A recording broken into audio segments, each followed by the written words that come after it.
Hello everyone and welcome to Pie in 5, where I explain to you how to make a pie in about 5 minutes. These tutorials allow you to use whatever pie dough you're comfortable with. You can use the pre-made versions at your own store or use my own homemade recipe in the description box below. Today's pie is berry crumble pie.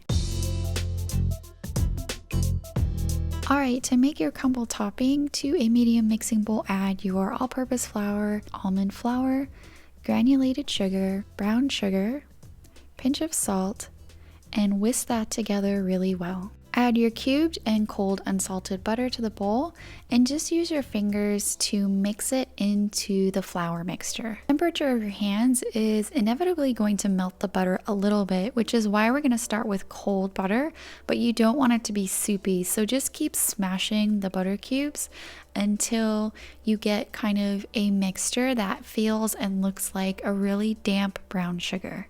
Okay, to make your pie filling, to a large mixing bowl, add your frozen berries. I just use this 3-berry blend from Costco. You can use any berries that you like. So add your granulated sugar and your thickener. So in this case, I'm using the Minute Tapioca. If you don't have it or don't have access to it, I will list some other substitutions for pie thickeners on my website, Tasty Pastry Kitchen. Give that a good mix with your spatula, making sure everything's thoroughly combined, and go ahead and set that bowl aside. So like I said earlier, you can use any kind of crust that you like, even the pre-made ones. I'm going to use my all butter pie crust, so I had mine chilling in the fridge, and I set it out on my counter for about 5 to 10 minutes to soften up just a little bit, then flour the surface and get ready to roll the dough out. In this first part in rolling out the dough, you're going to be doing a flipping and turning, so flip the dough over and give it a 90-degree turn and roll it a few times. Do this until it's about the size of your pie plate and you can't really lift it up anymore without bending or tearing it, and then just even out the dough even bigger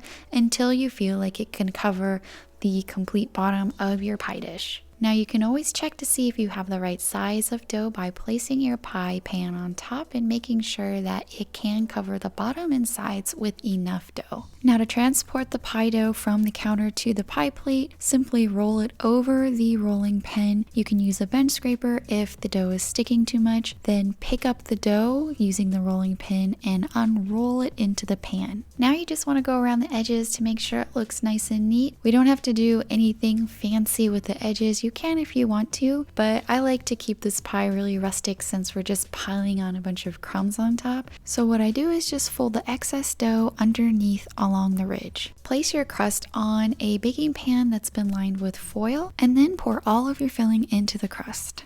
Now usually with fruit-filled pies, it's a good idea to dot the filling with butter before covering it or topping it, but since the topping that we're using has a lot of butter in it already, that's going to add a lot of flavor to the filling. Use your hands to distribute the topping all over the berry filling. During this process, I also kind of like to push the crumb topping down into the berry filling, because what happens is that this crumb topping kind of turns into a cake. It's really cool. So the top is really crisp and underneath the juices mix with the flour and creates this cake-like texture that is really delicious. Okay, so the edges of your pie are always going to cook quicker than the center and bottom of your pie because it's a much thinner surface. So what I do to protect them is I give some strips of foil a good spray with some nonstick baking spray.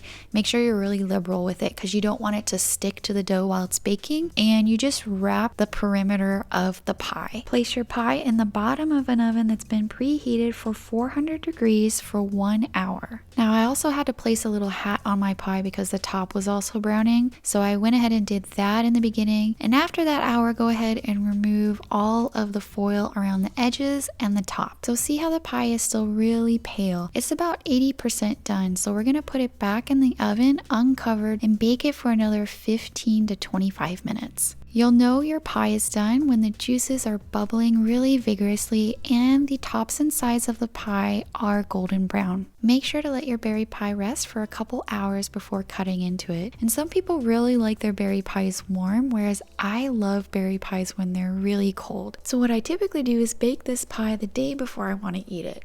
Thanks for watching and happy baking!